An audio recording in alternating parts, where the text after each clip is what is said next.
नमस्कार और the deep dive में आपका स्वागत है। डिप्लोमेसी में एक पुरानी कहावत है कि आपका कोई परमानेंट दोस्त या दुश्मन नहीं होता, सिर्फ परमानेंट इंटरेस्ट होते हैं। आज हम इसी कहावत को कसौटी पर कसने वाले हैं और हमारी केस स्टडी है रूसी राष्ट्रपति व्लादिमीर पुतिन का हालिया भारत दौरा। और ये विजिट सिर्फ एक फॉर्मेलिटी नहीं थी। इसके पीछे मतलब काफी डीप जियोपॉलिटिकल स्ट्रैटेजी है और ये एक ऐसे समय पर हुई है जब दुनिया के समीकरण बहुत तेजी से बदल रहे हैं। बिल्कुल। और आज हम इंडियन एक्सप्रेस में छपे एक शानदार विश्लेषण के आधार पर इसी दौरे की परतें उधेड़ेंगे। हम ये समझने की कोशिश करेंगे कि क्या भारत इस जियोपॉलिटिकल शतरंज में एक ग्रैंड मास्टर की तरह खेल रहा है या फिर दो महाशक्तियों के बीच फंसकर सिर्फ अपनी अगली चाल बचाने की कोशिश कर रहा है। ये चर्चा उन सभी के लिए जरूरी है जो अंतर्राष्ट्रीय संबंधों को समझना चाहते हैं। और हाँ, यूपीएससी मेंस की तैयारी कर रहे लोगों के लिए तो ये खास तौर पर अहम है। तो चलिए शुरू करते हैं। सबसे पहले इस विजिट को पुतिन के लिए एक बड़ी जीत क्यों माना जा रहा है? मेरा मतलब है, जब पश्चिमी देश रूस पर प्रतिबंध लगा रहे हैं, उसे अलग थलग करने की कोशिश कर रहे हैं, तब भारत के प्रधानमंत्री खुद एयरपोर्ट पर उन्हें रिसीव करते हैं, अपनी कार में साथ लाते हैं। ये तस्वीरें दुनिया को क्या संदेश देती हैं? देखिए, ये तस्वीरें पुतिन के लिए सोने की तरह कीमती हैं। ये उनके लिए बहुत बड़ी पॉलिटिकल और आप कह सकते हैं सिंबॉलिक जीत है। पश्चिमी देशों की राजधानियों में ये तस्वीरें देखकर किसी को खुशी तो नहीं हुई होगी, लेकिन ये दुनिया को दिखाती हैं कि यूक्रेन युद्ध के बावजूद पुतिन की अंतर्राष्ट्रीय लेजिटिमेसी खत्म नहीं हुई है। वो आज भी दुनिया के एक बड़े देश में सम्मान के साथ वेलकम किए जाते हैं और ये उनके घरेलू राजनीति में भी उनकी स्ट्रांग लीडर वाली छवि को और मजबूत करेगा। एक नजरिए से ये बात सही है, लेकिन क्या इसका दूसरा पहलू ये नहीं कि भारत खुद को पश्चिमी देशों की नजरों में अविश्वसनीय साबित कर रहा है? हमने ये जोखिम क्यों उठाया? क्या ये एक महंगा सौदा साबित हो सकता है? ये सवाल बहुत वाजिब है और इसका जवाब हमें मिलता है भारत अमेरिका संबंधों के मौजूदा हाल में।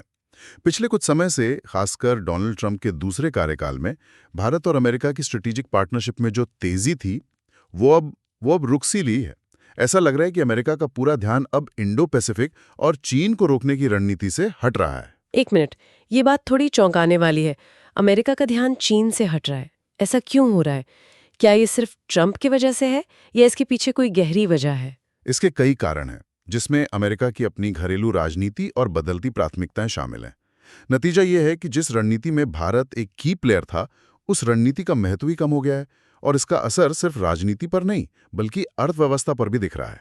अच्छा। अमेरिका ने भारत पर काफी भारी ट्रेड टैरिफ्स लगाए हैं और सबसे चौंकाने वाली बात यह है कि रूस से तेल खरीदने पर भारत के लिए 25% का अतिरिक्त दंडात्मक शुल्क लगाया गया है। ओहो, जबकि कई दूसरे देशों को इसी तरह की खरीद पर छूट दी गई है। हाँ बिल्कुल, उन्हें छूट मिली है। अच्छा, तो मतलब असल खेल ये है, जब एक तरफ से दबाव बढ़ रहा है तो भारत दूसरी तरफ हाथ बढ़ाकर ये दिखा रहा है कि हमारे पास और भी विकल्प हैं। एग्जैक्टली। पुतिन की यह यात्रा अमेरिका को एक बहुत साफ राजनीतिक संदेश देती है। देखिए, ये सच है कि रूस अमेरिकी बाजार का विकल्प नहीं दे सकता, वो इकोनॉमिक रियलिटी अलग है, लेकिन 2030 तक $100 अरब के व्यापार का लक्ष्य रखना ये दिखाता है कि दोनों देश आर्थिक संबंधों को लेकर भी गंभीर हैं। तो जब अमेरिका के साथ रिश्ते ठंडे पड़ रहे हों, तब पुतिन का इतना भव्य स्वागत करना भारत की तरफ से एक कैलकुलेटेड मूव है। तो ये जो रिश्ते हैं, ये आज की जरूरत है, लेकिन कई लोग इसे अभी भी कोल्ड वॉर की दोस्ती की तरह देखते हैं। वो नजरिया आज कितना सही है? आज के भारत रूस संबंध उस दौर के भारत सोवियत संबंधों से कितने अलग हैं? इसमें जमीन आसमान का अंतर है। ये समझना बहुत जरूरी है कि आज के पॉलिटिकल इक्वेशंस एक बिल्कुल बदले हुए जियोपॉलिटिकल कॉन्टेक्स्ट में काम कर रहे हैं। शीत युद्ध के समय भारत और सोवियत संघ की दोस्ती का सबसे बड़ा आधार था चीन। दोनों देशों को चीन से एक जैसा खतरा महसूस होता था। तो वो एक तरह का स्ट्रेटेजिक ग्लू था, बिल्कुल जो दोनों को जोड़े हुए था। बिल्कुल। और सिर्फ यही नहीं, उस समय अमेरिका भी कश्मीर जैसे मुद्दों पर खुलकर भारत के खिलाफ था। तो इन दो वजहों ने, चीन का साझा खतरा और अमेरिका का विरोध, भारत और सोवियत संघ को स्वाभाविक सहयोगी बना दिया था। लेकिन जब सोवियत संघ ही नहीं रहा, तो जाहिर है ये ग्लू भी सूख गया होगा। उसके बाद रिश्ते किस आधार पर टिके? कोल्ड वॉर खत्म होने और सोवियत संघ के टूटने के बाद सब कुछ बदल गया। रूस के लिए चीन का खतरा खत्म हो गया, बल्कि आज तो दोनों बहुत करीब हैं। तो वो स्ट्रेटेजिक ग्लू पूरी तरह खत्म हो गया। उसके बाद जो रिश्ता बचा वो मुख्य रूप से पिछले 30 सालों में बने रक्षा हार्डवेयर के रिश्ते पर टिका था। यानी भारत रूस से हथियार खरीदता था और रूस बेचता था। एक तरह से ग्राहक और विक्रेता का रिश्ता। कुछ हद तक कह सकते हैं। हालांकि भारत ने धीरे धीरे अपने रक्षा सौदों में डाइवर्सिफिकेशन लाना शुरू कर दिया। फ्रांस, इजराइल, अमेरिका से भी हथियार खरीदने लगा। लेकिन रूस पर जो दशकों पुरानी निर्भरता थी उसे खत्म करने में समय लगता है। तो क्या आज भी ये रक्षा संबंध ही इस रिश्ते की जान है, या ये सिर्फ एक विरासत है जिसे हम ढो रहे हैं? नहीं, ये सिर्फ विरासत नहीं है, ये आज की हकीकत भी है। और कुछ मामलों में तो रूस आज भी भारत का एकमात्र सहयोगी है, जहां से हमें ऐसी टेक्नोलॉजी मिलती है जो कोई और देने को तैयार नहीं। जैसे कि? 2 सबसे बड़े उदाहरण हैं, परमाणु पनडुब्बी और S-400 जैसी एंटी मिसाइल डिफेंस सिस्टम। ये वो हाई एंड टेक्नोलॉजी है जो रूस के अलावा कोई और देश भारत के साथ साझा नहीं करना चाहता। ये S-400 सिस्टम इतना स्पेशल क्यों है? और हाल ही में ऑपरेशन सिंदूर का जिक्र आया था जिसमें इसकी भूमिका बताई गई, वो क्या था? S-400 आसमान में एक अदृश्य किले की तरह है, जो 400 किलोमीटर दूर से ही दुश्मन के विमानों, मिसाइलों और ड्रोन को मार गिरा सकता है। और ऑपरेशन सिंदूर भारतीय वायुसेना का एक बड़ा अभ्यास था जिसमें इस सिस्टम की क्षमताओं का सफलतापूर्वक प्रदर्शन किया गया था। अच्छा। इसने दिखा दिया कि ये सिर्फ कागज पर ताकतवर नहीं है, बल्कि असल में भारत की हवाई सुरक्षा के लिए गेम चेंजर है। और रक्षा के अलावा ऊर्जा क्षेत्र का भी जिक्र है। हाँ, रूस भारत में परमाणु ऊर्जा के विकास में एक बहुत महत्वपूर्ण भागीदार रहा है, खासकर कुडनकुलम प्लांट में। और इस यात्रा में पुतिन ने भविष्य की टेक्नोलॉजी पर भी बात की, जैसे छोटे मॉड्यूलर रिएक्टर यानी SMRs और तैरते हुए परमाणु ऊर्जा संयंत्र। ये दिखाता है कि साझेदारी सिर्फ पुराने सौदों पर नहीं बल्कि भविष्य की योजनाओं पर भी टिकी है। यहाँ एक बड़ा विरोधाभास दिखता है। एक तरफ हम रूस से S-400 और परमाणु पनडुब्बी ले रहे हैं और दूसरी तरफ अमेरिका के साथ डिफेंस फ्रेमवर्क को अगले 10 साल के लिए रिन्यू कर रहे हैं और उनसे भी हाईटेक हथियार जाते हैं।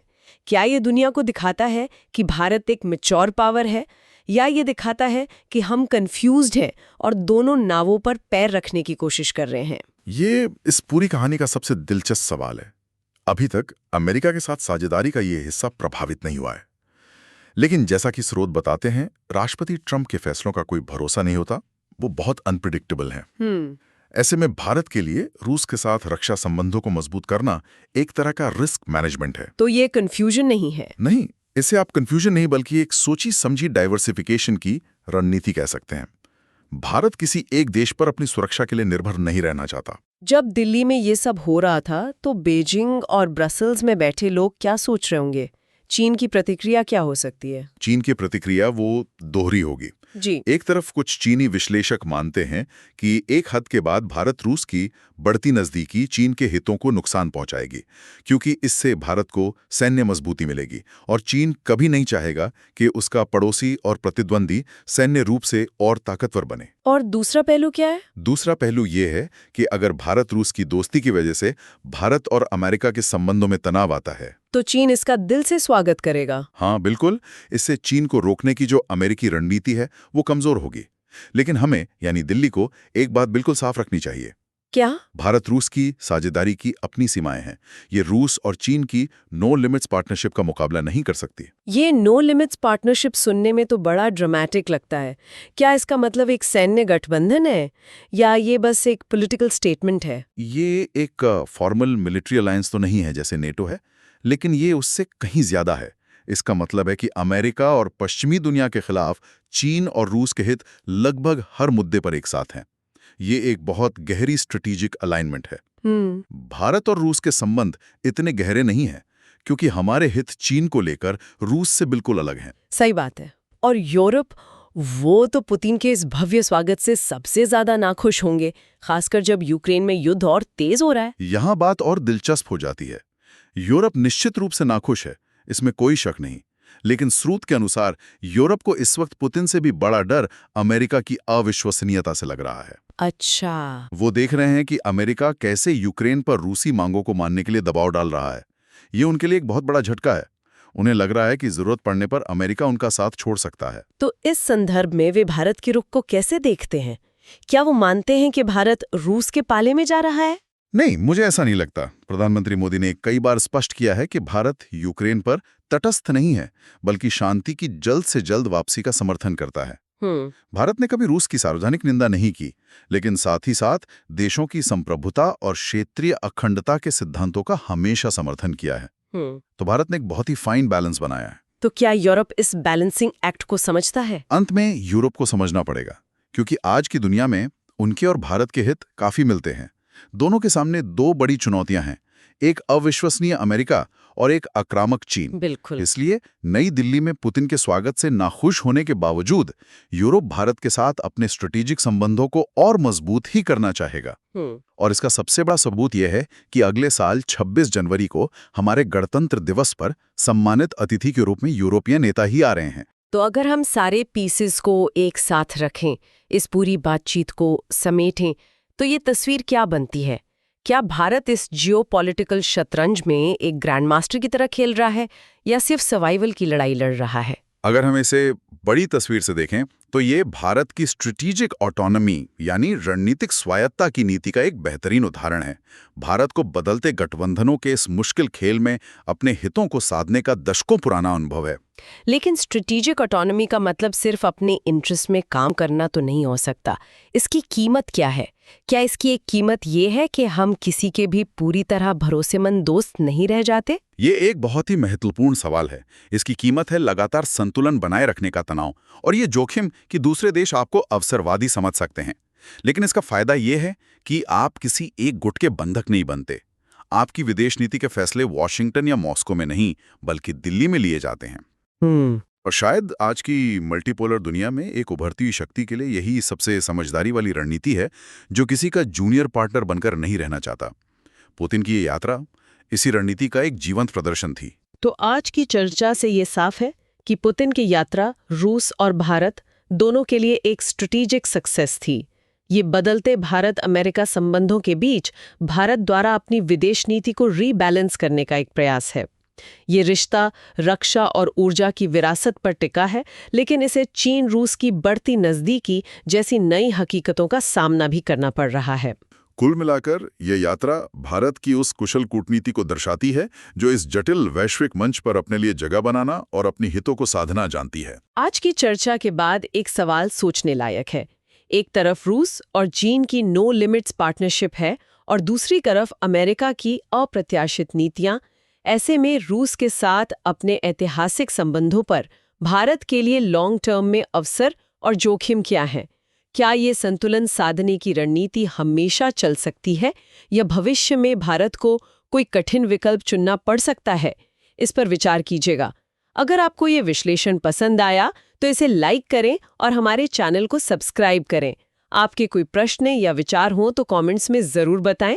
अगली बार फिर मिलेंगे एक नए विषय के गहन विश्लेषण के साथ। धन्यवाद।